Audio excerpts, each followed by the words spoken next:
Hello everyone and welcome to the channel. Today I'm looking at some fan expansions for Fallout Wasteland Wanderer, the solo RPG by Modiphius.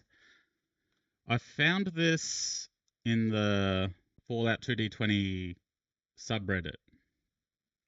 It was posted by, the username is Big Bang Cat. The files say the owner is Grace's Kilpatrick. So I definitely want to credit the person who created these. In Wasteland Wanderer, you have to play a Vault Dweller. There's no other options. You can't play as a ghoul or a super mutant like you can in the regular 2D20 game. And you can't even start as a Wastelander. So here we have 3 new character origins: a settlement character origin, a raider origin, and a brotherhood origin. And what these are tables that will replace certain tables as you create your character. So in the regular game, you create your Vault Dweller by rolling on a bunch of tables regarding just different aspects of your vault. What was the population of your vault? What was the experiment of your vault? Here I've opened up the Brotherhood Origins table. You can see there are some different tabs along the bottom here. So the first one is an overview of the different tables, and it actually puts them into steps. So step 1 is to roll on the ideology of the Brotherhood. Basically, each game has had a different version of the Brotherhood. The Brotherhood has always been about collecting and protecting technology, but how they go about it has been different in every game, and I will show you that table in a moment. The deployment status tells you what kind of base you're stationed in. We have the size of your Brotherhood chapter, how you are seen by your chapter, similar to how your Vault Dweller is seen by your vault. We have those starting NPCs that you know in different positions in the Brotherhood. Decide your game region, and we have the main goals. That's what is exciting about this.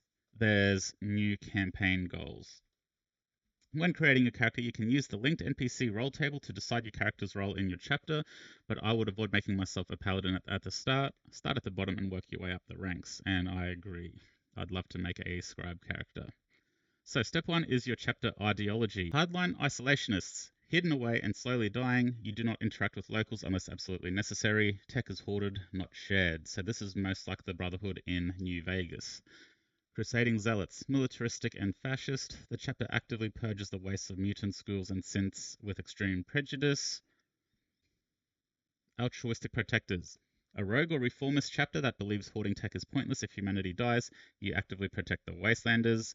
This reminds me of the Lions Brotherhood in Fallout 3. Technocultists, led primarily by scribes, the chapter treats the Codex as holy scripture. Securing pre-war knowledge is a religious imperative. This seems like the Fallout TV show. And lastly, we have the pragmatic imperialists, willing to recruit locals and control trade routes. They operate more like a feudal government, demanding tribute for protection, and that seems like the Brotherhood in Fallout Tactics. Deployment status is what your base is like. So we have underground bunker, reclaimed surface base, expeditionary airship, forward recon outpost, mobile armor convoy, scribe research camp, or stranded and cut off. And each one of those will definitely give a different flavor to your Brotherhood.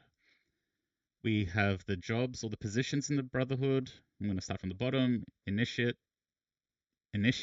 scribe, knight, field medic / lancer, proctor / quartermaster, knight captain, senior scribe, head paladin, paladin commander, elder. And finally, we have our goals. 7 of these. Tech retrieval. A specific piece of dangerous pre-war tech has been located. Secure it before local factions do. Reconnaissance. Map the region, assess mutant population levels, and identify local faction leaders. Do not engage. Purge. A large nest of super mutants, feral ghouls, or an enemy faction is massing. Eliminate the threat.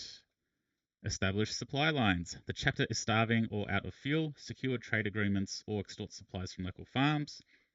Find the missing patrol. A squad went dark in the sector 3 weeks ago. Find them or retrieve their holotags and gear. Recruitment.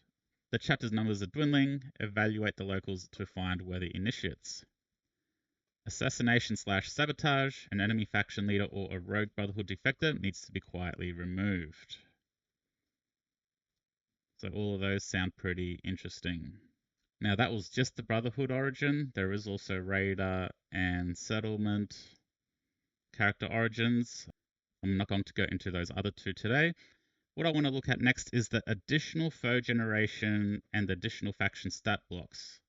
So this here is the basic foe table in Wasteland Wanderer. We've got creatures, super mutants, feral ghouls, robots, raiders, institute, Brotherhood of Steel, and Zetans. There are a lot more that could be there. So if we come back here and look at the additional foe generation, we have Atom Cats, which were a faction in Fallout 4, Caesar's Legion, Children of the Atom, Enclave, Followers of the Apocalypse, Gunners, Mercenaries, Minutemen, NCR, Railroad, Rust Devils, Vault Dwellers, and Wasteland Survivors. Let's take a look at Caesar's Legion. So these are the kind of encounters you can roll up. I won't go through all of them, I'll just go through a couple. Starting with the first ones. A Legion recruit swings a machete at a wooden practice dummy, shouting, "Praise to Caesar," or Kaiser, with every strike. And then it's on the player whether they want to get involved or not. A Frumentarius quietly changes out of a trader's outfit, donning the armor of the Legion, while a Legion recruit stands guard. So that is the foe generators. I'd actually call that like the encounter, the foe encounter generator. And then we have the additional faction stat blocks.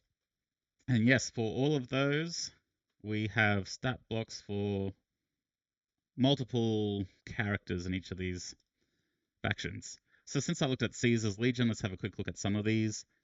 Legion Recruit, threat level 1. Just a reminder with these guys, you roll a d20 to see what they do. They all have an aggressive action, they all have a cautious action, and they all have a crafty action, as well as a special ability. So when you roll 1 to 6, the character will take an aggressive action. The recruit charges forward wildly with a machete, 2 damage. That's fairly big.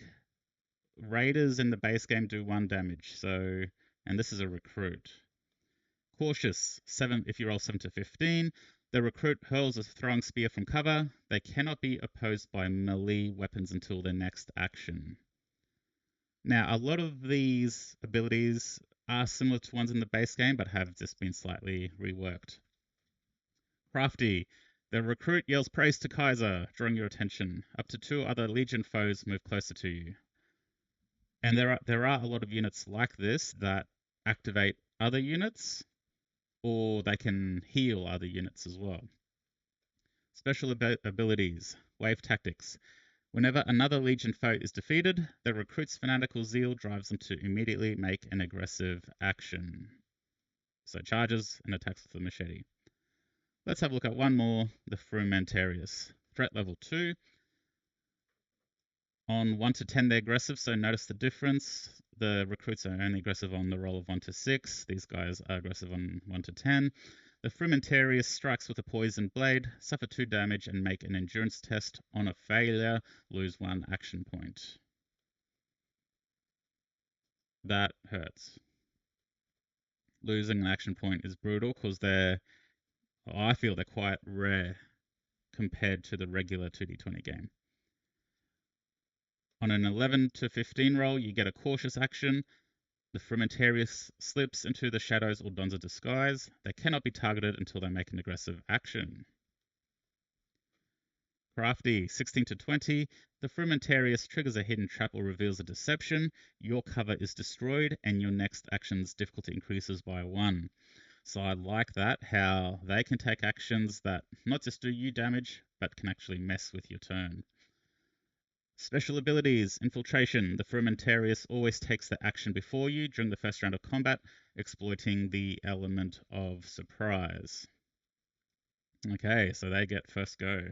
I just wanted to give a few examples. I didn't want to go through the whole thing. There is a lot there, and I want people to discover this for themselves. I think this person has done a great job there's a bunch of content. I didn't say that, but there is actually a lot of content here, and it will be fun to go through it. So I do plan on adapting this table and adding in the foes that I would like from out of all these factions. So there will be a link to this Google Drive in the description. So that's it for this one. Thanks for watching. I'll see you in the next one.